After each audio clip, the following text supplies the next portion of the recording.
This is Healthcare Now Radio's Trending Now. Get ready for an exhilarating 30-minute ride through the latest topics driving change in digital health across the news and social media.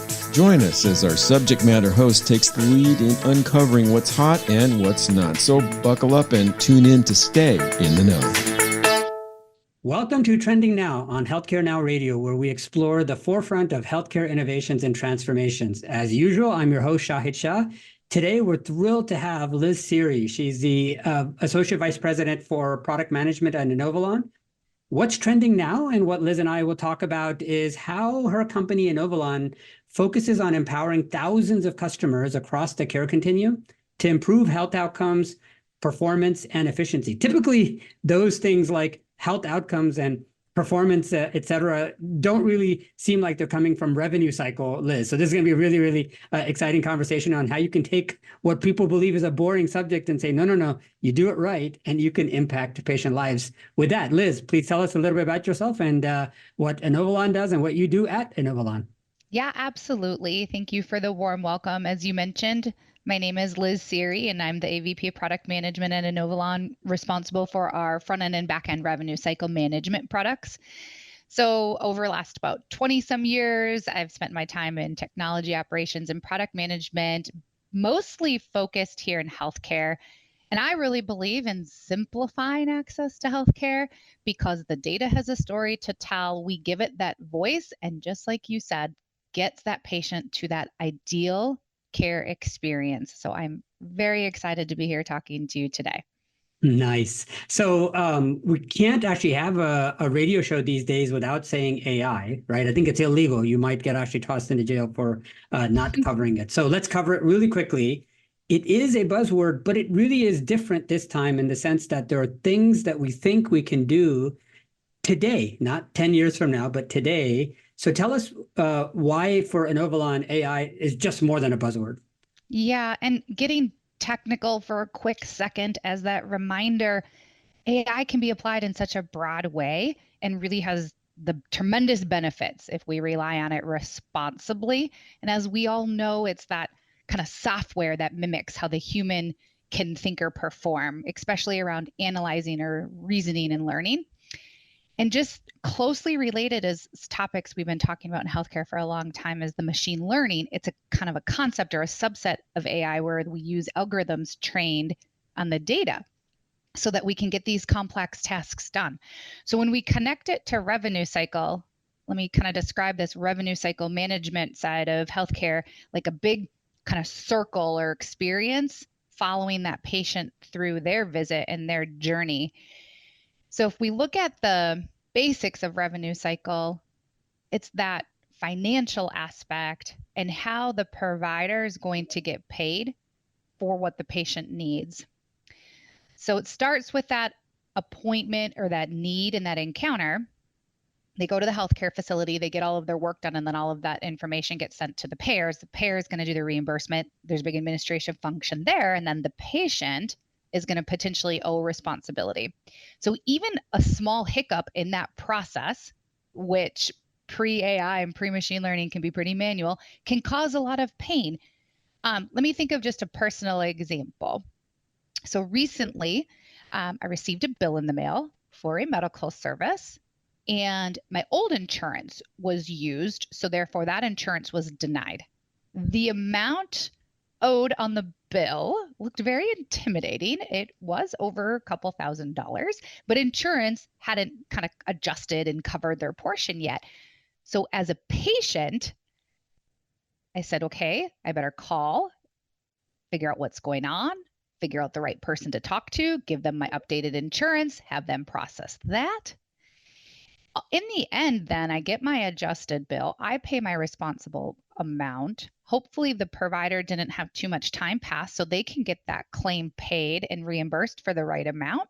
But just think about all those impacts for me as the patient and how often this happens for patients across any type of care and how it really impacts the providers. So when I think about how AI can help here, it can drive automation in the middle of these processes, but it has to be done responsibly.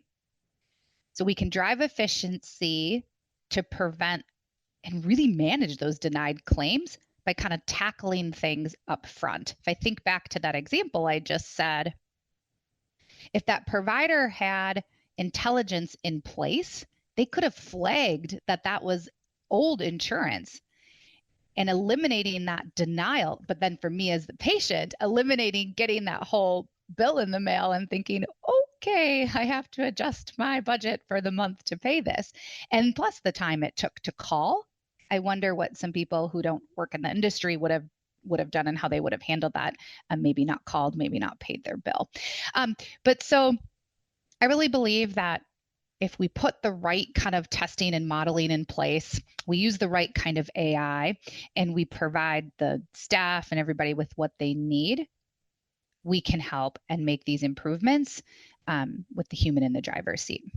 Yeah, Liz, that's a great explanation. And I think if you focus on what's really possible with today's AI is what I refer to as hyper-personalization. So when you got that mail, it was in a form letter format, right? There were little pieces of things injected into boxes, and there were numbers in those boxes, very little context, very little explanation. But imagine if it was a more friendly letter that somebody who actually cared wrote for you.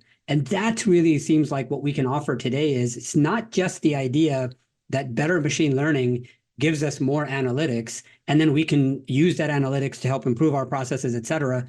But the thing that we share with our patients, which is the letter, the phone call, the text message, et cetera, can be super personalized to their needs.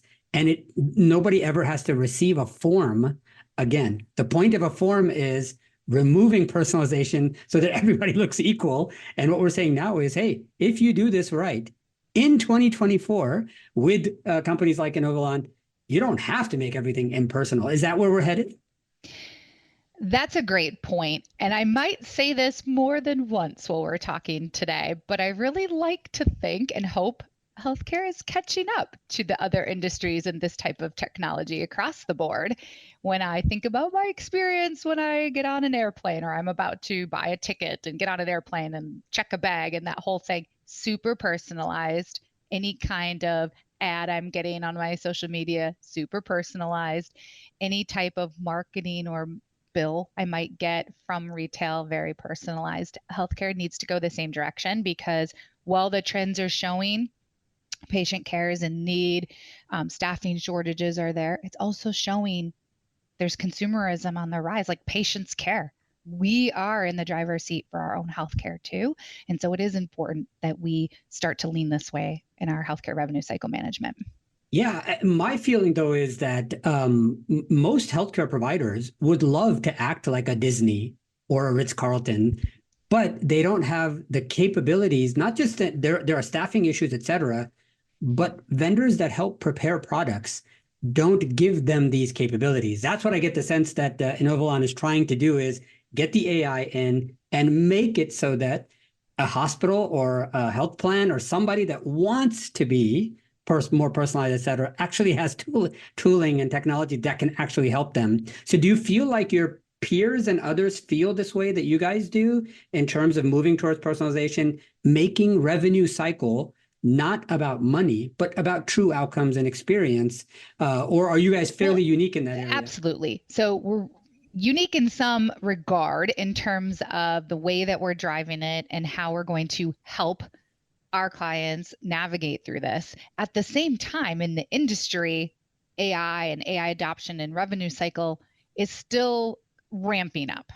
If I think about it, back in April, Inovalon surveyed over 500 healthcare professionals, and we spanned across ambulatory physician groups, acute hospitals, health systems, and then the post-acute skilled nursing and home health facilities, which I'll put a little caveat there for that bucket too. When you think about who's in the driver's seat for a lot of the skilled nursing and home health, tends to be a caretaker, caregiver for the aging population too.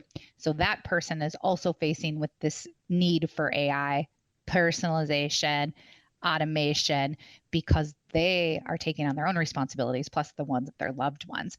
So with this survey, 500 healthcare professionals, we asked them, what's your opinion of using AI and revenue cycle software. And we had a 50-50 split. So about half of the respondents, and this is the people that work within these organizations, felt really optimistic about using AI and revenue cycle. Good percentage, very optimistic. That's half. Of the other half, we had another split. About a quarter of them were a little skeptical, and the other quarter were just unfamiliar. So, okay, let's dig in a little deeper. Like, where's the hesitation? And what we find is that the types of facilities and respondents that are positive about this and they're excited about it right off the get-go come from more acute, your hospitals, your health systems, pretty larger organizations, and pretty positive about AI and revenue cycle. For those who work in your ambulatory physician or the post-acute skilled nursing, the sentiment is a little bit more unfamiliar or concerned about applying this type of methodology into their businesses. But looking at some of the commentary, the respondents sharing that AI can't be programmed to detect all the nuances, meaning, hey, we need a human to help. We need a human to be in there to say, what is this data that we're seeing, or this automated this way? Let me flag that. Should it have done that? Let me dig in. But to me, it's like, if I think back to when kind of the Google search bar was a thing, we use it all the time, but you have to use that responsibly. Sometimes that top result isn't really answering your question, or sometimes you can open a paper and it might not have credible sources. So you have to be careful of what you're looking at and reading. Same with AI. You can put these automations, personalizations, tactics in place. That person has to be there to really go through the process and make sure that everything is flowing the right way. And I feel like education is important too. Humans are in the driver's seat, and we can reduce redundant work, flag discrepancies or exceptions. So it's a funnel for their daily tasks, and reduce some of the mundane activities so they can, again, really focus on the patient care faster and that patient's journey. Yeah, what I loved about that explanation was, if you target the journey, if you target the experience, regardless of whether you use AI or not, you're going to end up in the right place. It's when people say, well, I need to increase my denials so that I don't have to pay somebody. You're trying to ruin the experience. Everything is going to be bad. There is no good technology to help you do the wrong thing. And so, in fact, I often say that in healthcare, there is no business model to do the right thing. But AI is one of those things and one reason for that is, to do the right thing in a personalized way for patients is hard, right? Because every patient is truly unique. We're not just saying that to sound nice about it, but every patient is truly unique. No two patients have the same exact problems. But the technology that we have created for the past 50 years is cookie cutter. Everybody looks exactly the same to everyone else. And that's what sounds really exciting about what you guys are working on. So if you're just tuning in and you're listening to Healthcare Now Radio, this is Trending Now. I'm Shahid Shah, your host, and I'm talking really interesting topics with Liz Serie. She's the AVP of Product Management at Inovalon. What's trending now, and what she and I have been talking about, is this complexity of revenue cycle management and how Inovalon takes on a hands-on approach, actually increasing revenue and improving revenue recognition in a faster way. Now, as we think about the big problems that we're seeing today in terms of healthcare, part of it is that there aren't enough people and there aren't enough staff to do the work, but really day-to-day problems in denials, claims processing. You would think that we've been doing this for decades and these are solved problems. So tell us, what have you seen in terms of successful applications of either AI or just your technologies to help reduce claims denials in revenue cycle management? Yeah, as you know, AI can really help streamline the workload that the staff have so that they can take action faster. And like we kind of mentioned right before, let's have that fast patient experience, getting them behind the desk and into the room without negatively impacting their care. An example or scenario that I'd like to also talk through that kind of comes to mind in this claim space is when we think about behavioral health. large growing market in our healthcare industry, and we are having a lot of these specialty locations grow. Behavioral health hospitals, the administration department can feel similar to an emergency room setting. And instead of having a patient try to spend an extra hour to hour and a half in a room with somebody, having them fill out forms, collecting their insurance information, talking to them about their financial aspects, we can use intelligence. You have a patient who enters with an episode. Maybe it's a family member, or maybe they don't have all of their information. They give what they have, and you let the system and the automation do the work. So say a patient comes in, they give you a card, or someone else gives you the card, or they say, I think I have insurance from Blue Cross Blue Shield. Everything seems straightforward. As the person starts running that information through, oh, this is not your insurance, this is not your payer, it does not go through. Now what do? They have to manually make some phone calls, or again, they're keeping the patient in this check-in room for an hour, checking through everything. Whatever that situation may be, stopping the patient when they need to go get their care, and they may be in the middle of their episode, or they may feel a lot of stress and pressure, or somebody may be dropping them off, isn't a good patient experience and isn't helping them focus on getting better, and they're going to get more anxious. So if we put some intelligence in place and have a second scenario where we say, instead of making all those phone calls, instead of keeping them in a room to fill out all of these forms and try to get this right, let's couple this AI process with a person or a staff member who's going to responsibly kind of look through all of this. So if they thought it was Blue Cross, they could send that through. Our solution, for example, would catch that that's not correct, or that the information isn't full. And so we can go and get the right information. We can apply the AI, and we can use our processes, and we can say, this is the insurance, this is the complete information. And then that billing staff member, or the person that's trying to complete registration forms to let the patient have their care, can see that they actually have coverage, what's covered. Maybe it's Cigna in this case, and then they can move forward. So not to mention, we can find previously unknown coverage, or coverage that maybe had some incomplete information coming in, but if they have additional coverage, that can be uncovered as well. So using AI has helped that staff member, helped that patient, and done so quickly, accurately, and with the least amount of angst as possible, and helped in the end increase that paid claim by the one or two insurance companies that are supporting that patient. And then the patient bill, to your point earlier, is more personalized, accurate, and then the patient understands exactly what they have to pay. A lot less of a stressful process coupled with an already stressful event.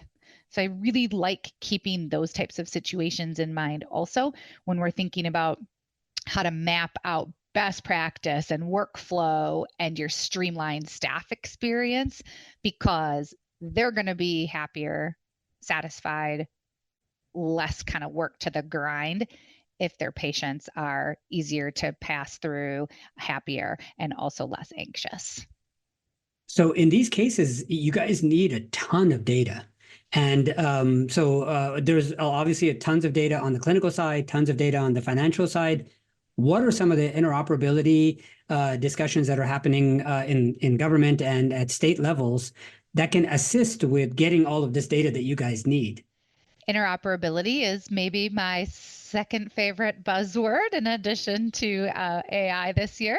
And so interoperability is critical. The things you think about, a couple things like, let's reduce the swivel.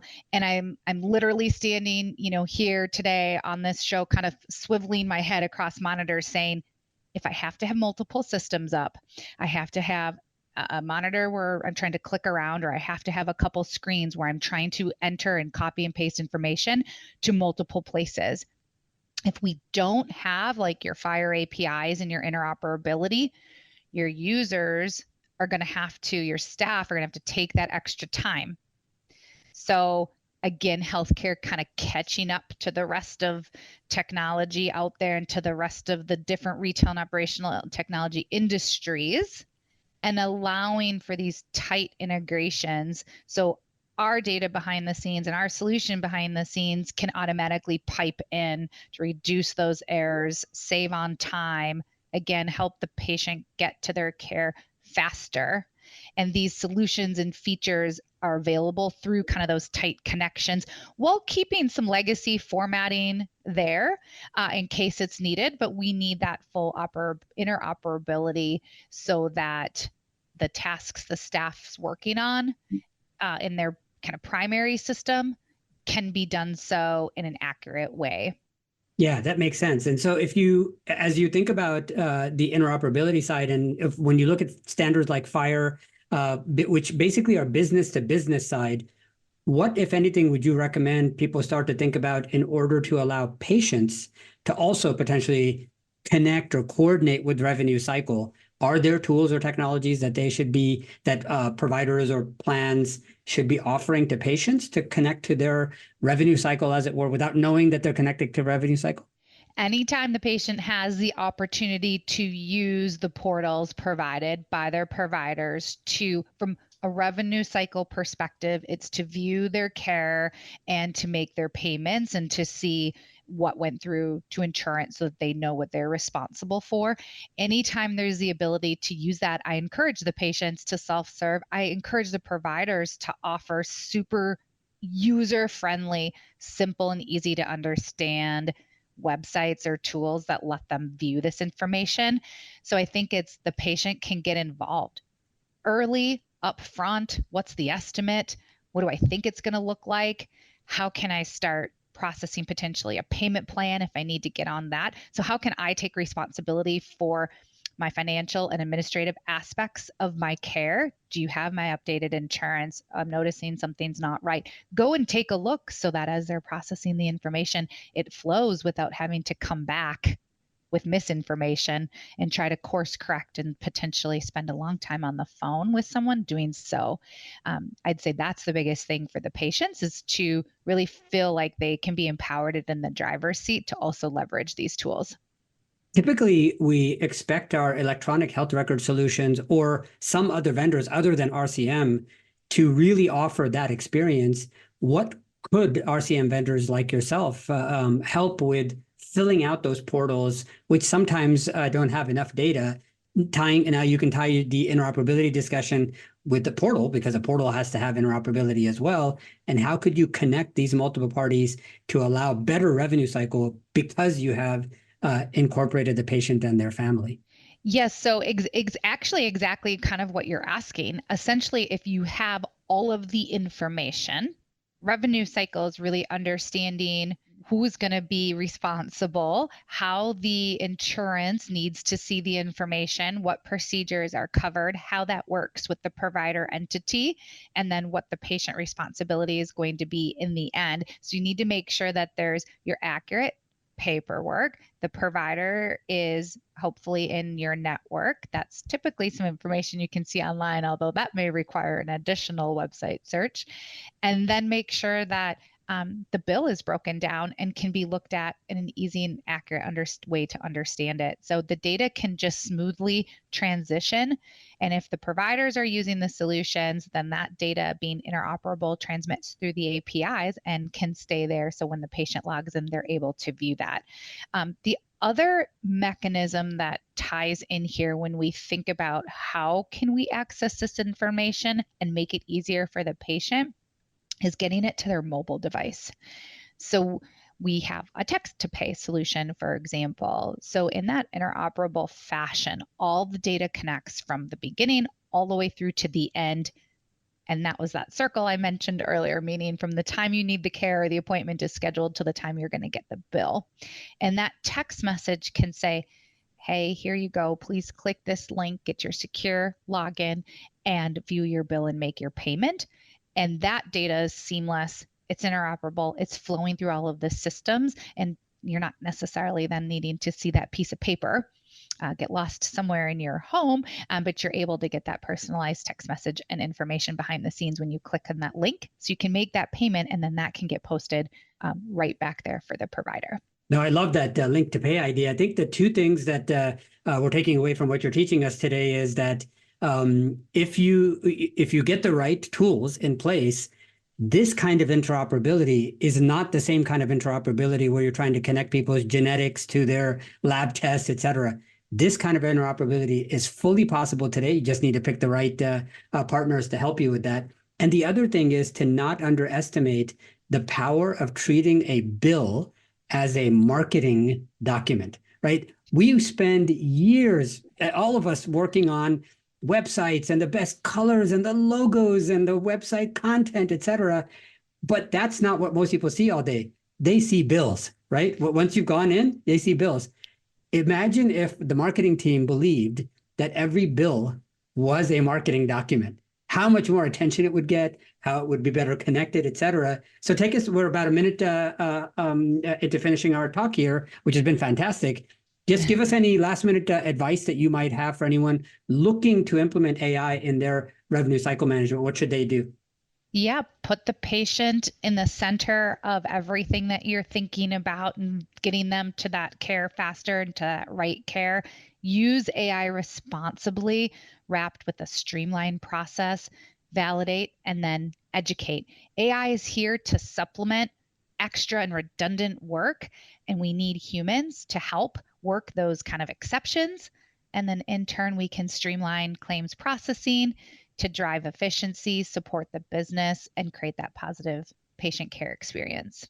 I love it. And in fact, there's so much work to be done in revenue cycle that no one should be afraid that AI is going to take anyone's job. I mean, that is decades away if it ever happens.